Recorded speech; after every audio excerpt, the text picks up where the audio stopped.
Hey everyone, hope you guys are all having a great day. Week 2 of Untitled Chapter 2 has officially started, and this week we get our hands on a brand new assault rifle, the MAS-44, a prototype semi-automatic rifle that was used by the French Navy during the Indochina War. Only 6,200 or so of these were used before the project was scrapped, but that wasn't due to any prototype deficiencies. It was actually really reliable and considered a complete success among units, so France decided to revisit the design years later and produce its successor, the MAS-49. The MAS-44 has a 10-round magazine and a rate of fire of 360 rounds per minute. The 10 rounds are reloaded with stripper clips and can be upgraded through the specialization tree, which I will cover later in the video. The MAS-44 is spoilt for choice when it comes to sights and can equip a 2x scope, a NIDAR sight as well as a 3x scope, making it suitable for all possible playstyles and gives the players a more tactical selection with all the different ADS times. If you're wondering what the stats are, the MAS-44 inflicts a maximum damage of 45 up to 25 meters, 40 from 30 meters, 35 from 35 meters and drops off to a minimum damage of 28 from 75 meters and beyond. In terms of bullets needed to finish your opponents, you need to land 3 bullets up to 49 meters and 4 bullets from 50 meters and beyond. That means you'll never need to land more than 4 bullets, and if you decide to incorporate headshots into the mix, the 1.8 times headshot multiplier allows you to finish opponents with 1 headshot 1 body shot up to 34 meters and 1 headshot 2 body shots from 35 meters and beyond.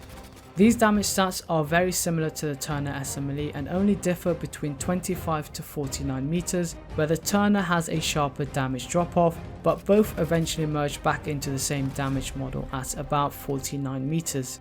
So what does that mean and what does that tell us? In terms of bullets needed to finish your opponents, it doesn't make a difference unless your opponent is low on health, specifically between 26 and 34 meters. In that case, the MAS-44 will always outperform the Turner from the same distance depending on how attrition the opponent is. For example, if an opponent has 80 health remaining from 30 meters, the MAS-44 will only need to land 2 shots to finish the opponent, whereas the Turner SMLE will need 3 bullets because of the sharper drop off.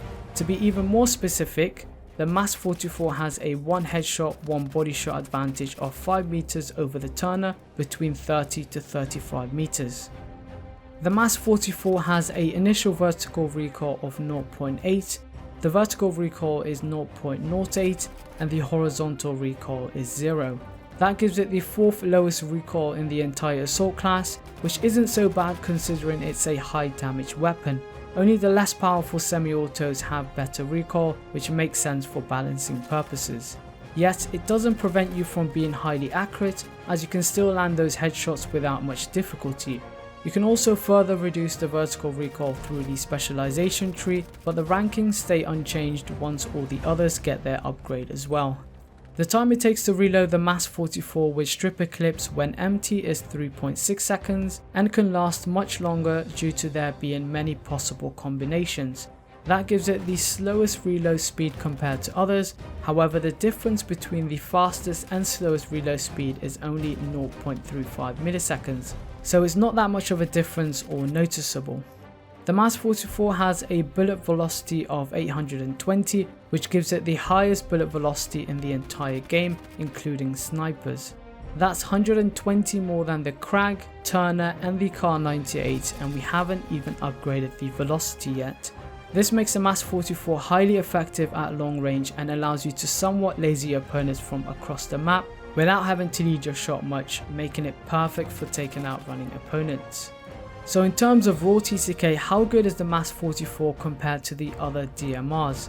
In the perfect environment where your opponent has full health and you only land body shots, the MAS-44 has a TTK of 334 milliseconds up to 30 meters, which is jointly shared by the Turner SMLE and the Gewehr 1.5, simply because all 3 have the same rate of fire and need 3 bullets to finish an opponent up to 30 meters. So if you aren't headshot precise and like to play on infantry focused maps with short engagement ranges, then the semi-autos with a larger magazine size may be more suitable. However, once beyond 30 meters and headshots are taken into account, the MAS 44 largely overpowers the G15 and slightly over the Turner like we mentioned before. The TTK increases to 501 milliseconds beyond 50 meters, and only then does the Gewehr 43 and the Selbstlader 1916 with the high rate of fire increase only have a better TTK. So let's dive into these specializations. What are the best combinations and what optics should I be using? Well, depending on your playstyle and map choice, the first and last two options in the specialization tree may differ, but I believe the tree of the trunk should stay the same if you want to maximize the MAS 44 to its fullest. So for my first pick, I've opted to go for quick aim and reduce the ADS delay by 33%. This allows me to comfortably engage in close to medium range combat without being left at a huge disadvantage. I tend to use a 3x scope for DMRs purely to further extend the range and accuracy, and the quick aim perk nicely cancels out the longer delay of a scope. On the other side, barrel bedding is equally as good of an option, and I would recommend alternating between the two based on the map size. For example, if you're playing on Hamada, you've got plenty of time to ADS, so quick aim isn't as vital, but the extra spread reduction will be. For my second pick, I've opted to go for enhanced grips for several reasons. One reason is to avoid lightened stock because it messes with my muscle memory. The second reason is that improved hipfire suits my playstyle and makes close quarter combat more feasible. And the third reason, the most important one, is that I can have detachable magazines as my third option. The stripper clip reload is very inconvenient and takes far too long to reload, limiting your potential output.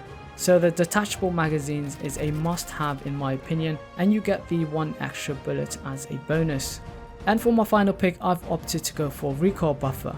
This further reduces the already low vertical recoil from 0.08 down to 0.062. That's less vertical recoil than the Turner SMLE by 0.010, which makes controlling the weapon while firing at the maximum rate of fire fairly easy and again perfect for landing those headshots. On the other side, the faster bullets increases the bullet velocity by a further 100. Turning the MAS 44 into an even more powerful laser beam. However, the difference isn't very noticeable in close quarters, so unless you're playing on Panzerstorm, it's not really necessary. So switch between the two depending on the map you're playing on. Overall, the MAS 44 is statistically the best semi-auto rifle up to 49 meters, and its high bullet velocity makes it very competitive at those longer ranges. It simply does everything equal to or better than the Turner SMLE, which is considered by some to be the best gun in the game. The one and only downside of the MAS 44 is the specialization tree. It doesn't offer the option of an extended mag, and that may potentially be the deciding factor. Will I pick the MAS 44 over the M1A1? Yes. Will I pick the MAS 44 over the Turner SMLE? 100%. I don't use the extended mag on the Turner, so it's an easy decision for me. Let me know what you guys think of the new assault weapon down below. Leave a rating and I'll see you later. Take care.